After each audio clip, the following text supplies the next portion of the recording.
Je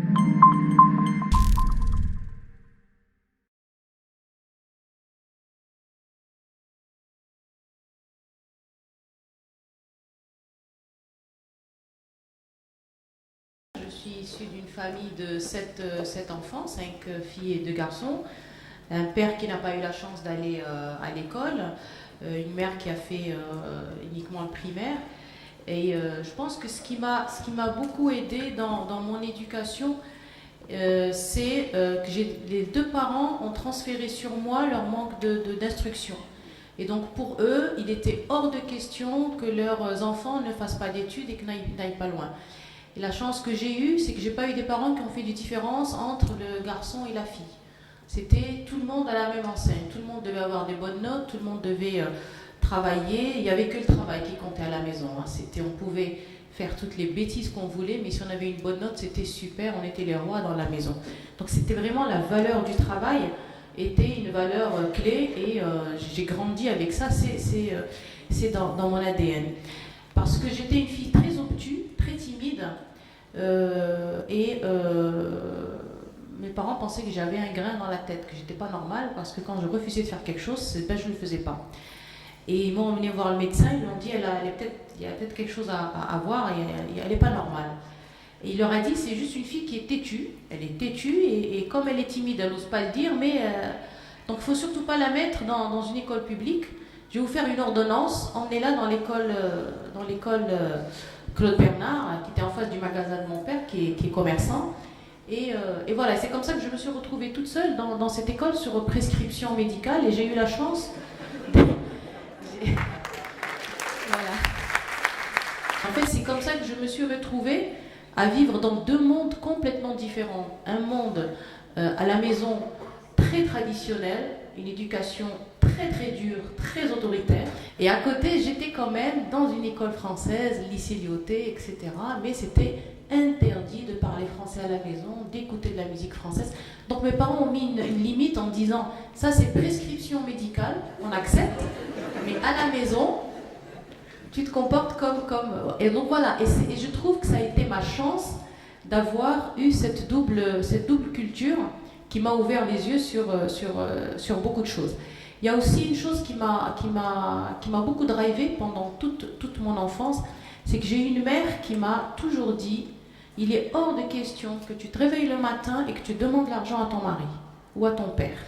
Pour elle, c'était l'autonomie financière. C'est impossible pour elle, parce qu'elle était dans ce cas-là. Ouais, vraiment, tous les matins, elle me disait ça. Et quand j'avais une mauvaise note, je ne prenais pas une tannée parce que j'avais une mauvaise note. Mais pendant que je la prenais, elle me disait parce que si tu n'as pas une bonne note, demain, tu vas mendier de l'argent à ton mari. Donc moi, j'ai grandi avec cette idée d'être autonome financièrement, parce qu'elle m'a dit c'est la seule manière de s'en sortir. Donc ça m'a aussi beaucoup aidé. Et donc tous les 2, ils étaient là, nous poussaient, tous les 7, c'était les études. Le dimanche, c'était l'horreur. Il fallait tout réciter, même les livres. Moi, c'était vraiment...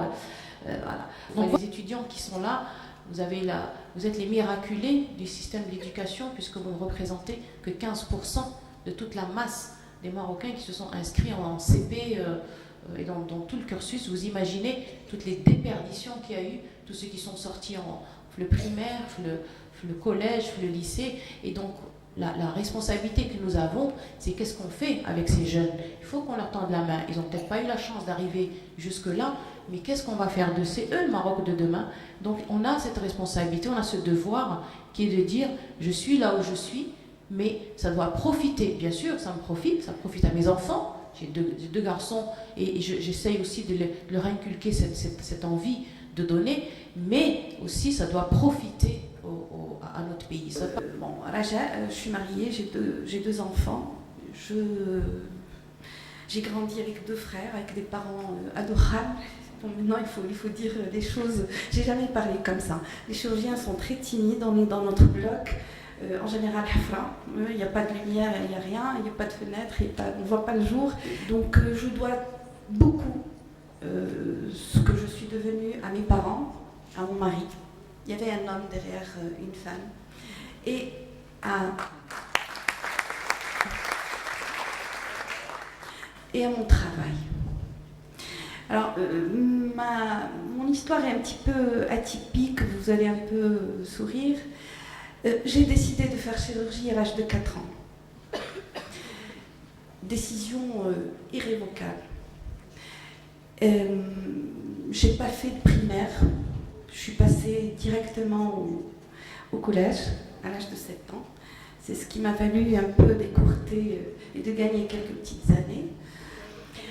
Les années 75, je rejoins la fac. Il y avait très peu de femmes encore. La fac de médecine de Rabat avait démarré en 62. Et arrive l'année 80 où je passe un concours d'internat où j'ai eu, pour la première fois dans l'histoire de l'internat des hôpitaux, il y a eu une femme major. Et puis il fallait choisir quelle spécialité, et c'était chirurgie, chirurgie, chirurgie ou rien.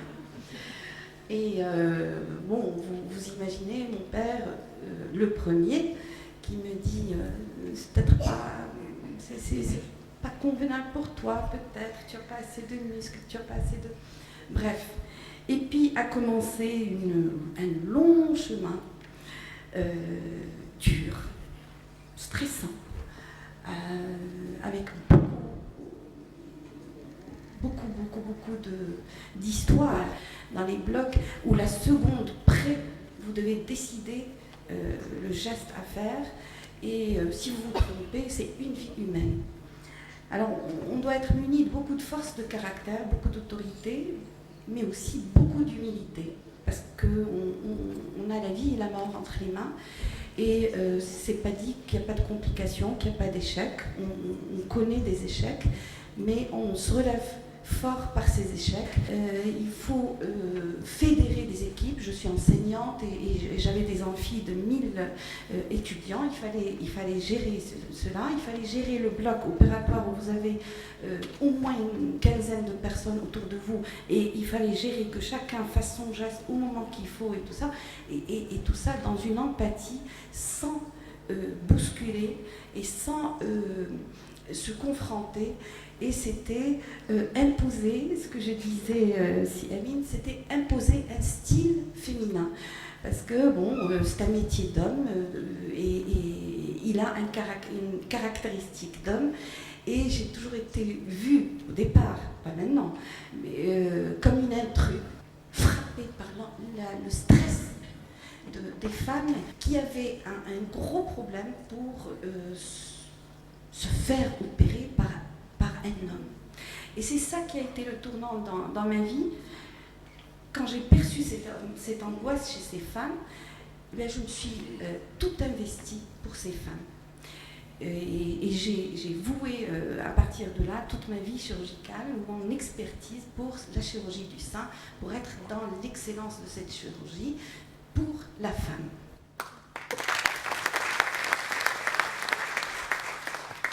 Il y a un livre qui m'a beaucoup marqué de Shirley Sandberg, je vous invite toutes à le lire, intitulé En avant toutes. Elle, c'est une haute responsable à Facebook qui a un vrai leadership. Et quand vous le lirez, vous comprendrez les astuces de réussite. Parce qu'au fait, chaque femme trouvera sa voie pour façonner son leadership. Il n'y a pas quelque chose de magique ou une recette qu'on va vous dire. Non, mais chacune trouvera en elle ce leadership, de vouloir aller de l'avant, de vouloir, comme Leïla a bien dit, d'être dans cette autonomie, de donner, d'apporter, et surtout, changer pour toutes les autres femmes, changer les choses pour toutes les autres femmes.